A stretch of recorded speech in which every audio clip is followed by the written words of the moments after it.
All right, I want to talk to you guys about 5 things that you can do at home to help bring your pain levels down and help you heal up a little bit faster. The first thing that I see, this is one of the big mistakes that I see, is people overusing heat. So heat can cause inflammation. So you usually don't want to use heat for more than 10 minutes. If you start to get up around 20 minutes, I'm not a big fan of that because heat is going to start to bring inflammation to an area. So if you lay on a heating pad for an hour, if you're driving in your car with the heated seats, that can start to cause a lot of swelling in those areas. So if you're having low back pain, that could start to cause more inflammation in your low back, which is not good. So you need to be careful about heat. You can use ice. If that helps you feel better, you can certainly use ice. A lot of times it's not necessarily going to speed up the healing, but if it helps you feel better, go ahead and use ice. Just be careful with the heat.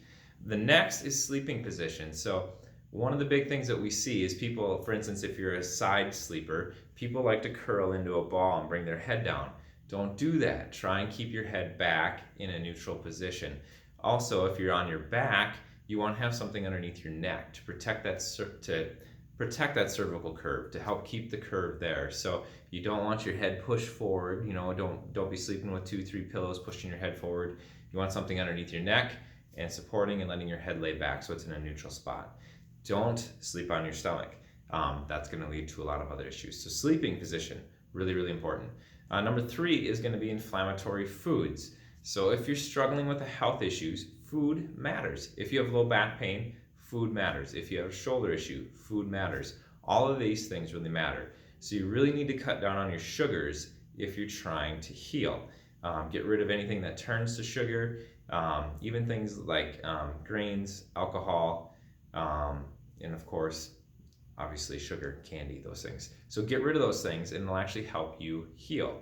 The next, I really like foam rollers. Especially for back pain, leg pain, shoulder pain. If you can get on there and help roll out the muscle, foam rollers work great. You can find them inexpensively in a lot of places we sell them, and you can find them in a lot of other stores too. Or even taking like a baking pin and rolling on those muscles works great. So foam rolling, stretching out those muscles is great. The 5th thing, and the biggest thing that a lot of people make the mistake of, is not moving enough. So when you have an issue, staying moving and staying mobile most of the time is going to help your issue. The only thing where I can think of where that might be is if you have severe disc issues. If you have a severe disc bulge, then you may want to rest just because it's too painful to move around.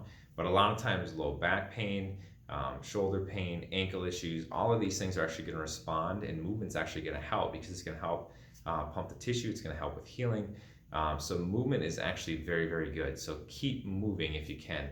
And if you have an injury and you don't know whether or not you should keep moving, just ask us and we'll help you out. So those 5 tips should help you heal and should help you out at home and should help with your care.